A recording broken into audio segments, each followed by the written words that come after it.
everyone, welcome back. Fubar here, and today we're going to be covering the 8.1 patch notes, the developer notes. There was a lot there, and this is a lot of hate has been coming towards this patch because of unit caps, which was originally mentioned at the LA convention. At first, I was very hateful about it, but then I started looking at the silver lining behind this, and I'm going to tell you guys. I hope this will change your doubtful comments on this update because I actually think it's going to be more beneficial to the player. Um, because Warpath is a strategy game and it hasn't felt like a strategy game for a while for some people. So let me dive in right here. So Legendary 1, you're going to be able to only be able to use 9.2 units. Legendary 2, 9.1, and it scales down from there as you can see, all the way down to 7.1 being the lowest. Now, with that said, now a lot of people, I get it. You guys are going to be upset because you guys invested a lot of money into buying refined components, of sacrificing units to get to that 9.2 unit, but you don't want to play in Legendary 1. Well, I get it. That sucks because usually you want to play based off your activity level, and sometimes you don't have the time to go and play in Legendary 1 where a lot of these alliances are bigger than you, stronger than you, and they are way more active than you. But from me being a very light spender's point of view, to practically almost free to play, it is very hard for the people in silver, gold 3, gold 2, gold 1 to compete. It's very difficult. And when I say it's very difficult, I mean it is very difficult because a lot of these bigger players who have the financial freedom to invest into their account in the game will play at a lower tier because it's easier. Now, this has also been mentioned by Antonio Leclerc. He is very correct on all of his information. So, but here's the silver lining. Now, as you can see right here, I just reset my units. Before I was at 124 million power. I reset down to 8.1 units all the way across the board that I could. And now here's the silver lining. I've only lost a little bit of power. And power is just, like I said before in a previous video, power is just an increment of measurement. Now, what this is giving me, though, is the opportunity to develop other units to fortify my base, to fortify my play style, to work towards end game. And now, if you have a 9.2 unit and you're downgrading to gold 1, gold 2, gold 3, even silver, because of activity, you can now drop down your units level down to the proper one and focus on other units. This gives you more opportunity to focus on developing camp buffs, where you get that nice significant buff there. This is going to be a big help in the long run, and this is going to encourage less wars of attrition and conquest events because now that everyone is capped to a certain level of play, you're not going to have this 50 million power unit running through the field and just demolishing everything. Where the only way you could take it out was by throwing units at it. Now you can actually will be able to flank, you'll be able to outmaneuver, you can be able to use actual tactics instead of just smashing Legos, as I like to call it. So just keep this in mind that I understand that why people are upset, but look at the silver lining of now you can develop.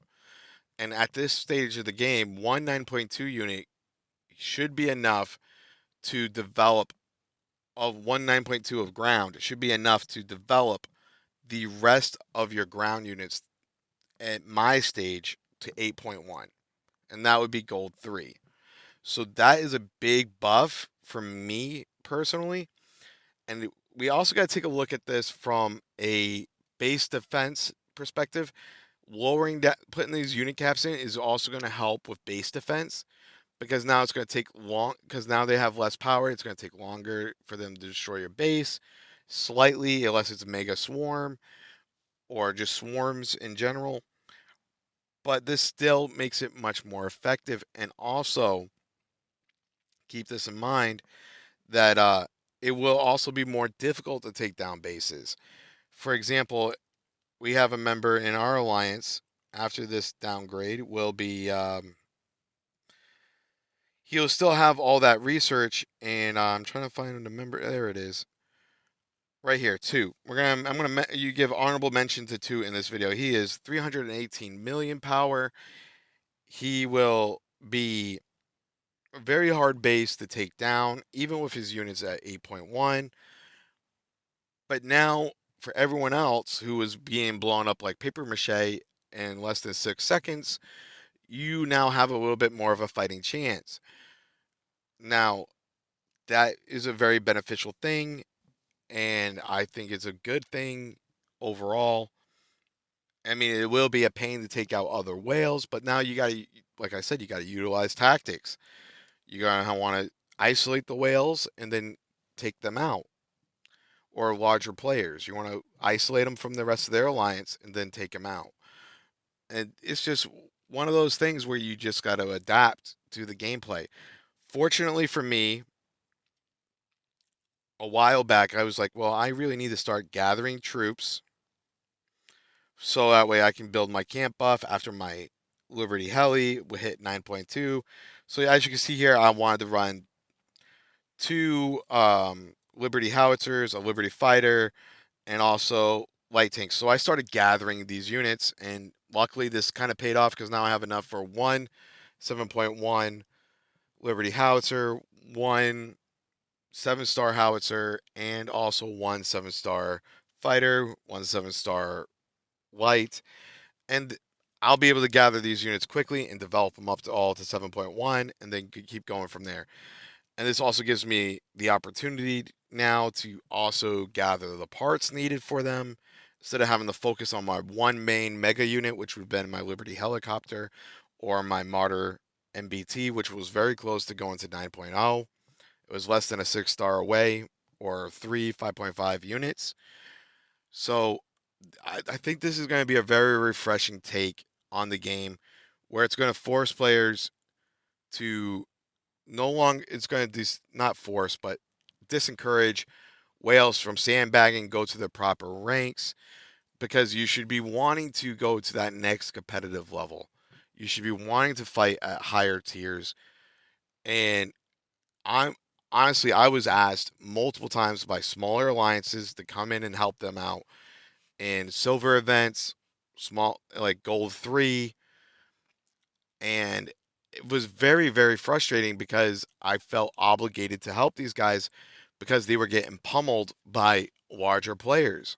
So I actually had every intention this L4 of dropping down to silver to go help Safe Haven on S29, aka Knight, because they were being pummeled. They didn't have enough activity, and they didn't have any big, really big players.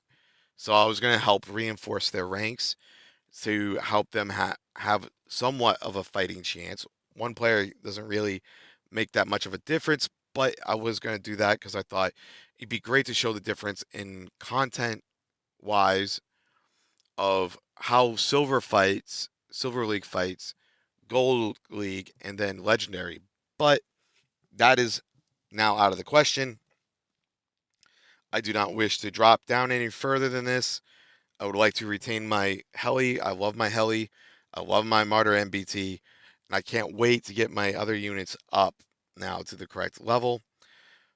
Well, another thing that you guys don't realize also is this is giving you the time to develop other officers for these other units as well. So, with that said, now we need to readjust our strategies, readjust our upgrading trees, and figure out what is the best method to go. So when you look at my army right here, right, once I downgraded, I had enough for my Liberty Howitzer to go to 200, my second Liberty Howitzer almost to go to 200, and my light tank to stay at 60. But during this time frame, I should be very easily able to get my Liberty Howitzer that's at 180 to 200 and get my Liberty Light to 200 as well. This is also going to give me time to farm bullets for Air Force and Air Force components for that. And this is also going to help me get more wrenches. So I can't really look at this as a negative. This is more of a leveling the field for me per se, but I know there's a lot of people who have spent their hard-earned cash on upgrading. But this is not for naught. This gives you the opportunity to upgrade other units. And I've said this in other videos as well. Warpath is not a sprint. It is a marathon. Take your time. Master your units, master the play style that you want to play. Figure out what you want to do. For me, I'm a support player, so I'm going to be sending out my heli, my MBT, my light tank to rallies to support them, and I'll be running a fighter rally. Not a fighter rally, but a fighter squad over them to make sure they're safe. That is my play style. That is what I enjoy. Or I can go back and I could just run a hunter's kill team with my light tank, MBT, or heli, and put my squad up my fighters over them. Either way, it's all good. So I want you guys just to think about this and try to take a look at it from a different light. Look at it from the smaller player's perspective, because this was caused by the player base, and now this is the effect.